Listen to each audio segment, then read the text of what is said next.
content to people at the appropriate time without, that we all talk so much about work-life balance. What are your thoughts on that? And Nadine's one of a couple who asked that question. Yeah, that's a great one, and actually often answered quite often by a lot of the companies. We work with some Fortune 50, Fortune 100 companies who take it very seriously, as you can imagine. There's a significant legal question related to it, and what these big companies are saying is they are surveying their employee base, and they are asking them, would you like to participate in an opt-in perspective electronically with the company? Would you like to get this content? And because RedeApp is an app that they specifically download and they go through the actions to connect, and then the employer gives them that option. If you wish not to be connected, you certainly don't have to.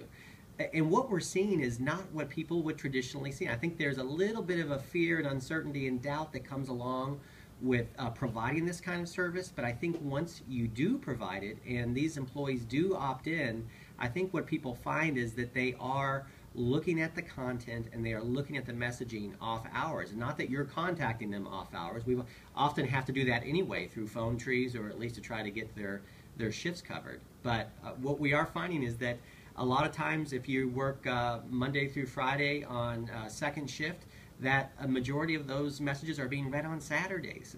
and we love that, because it's not that they're being forced by the company.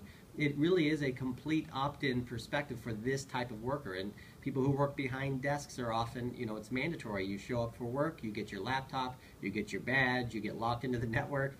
In this kind of scenario, in this workforce, it's not. So we have to, walk hand in hand with these workers and let them know that this is going to be a benefit, and allow them, like we said, to evolve over time. So it's a great question. It's a question that a lot of companies are answering, and we're happy to share a lot of that data that we're getting internally with people who are interested in learning what they're doing to accommodate the worker, but at the same time following the rule of the law.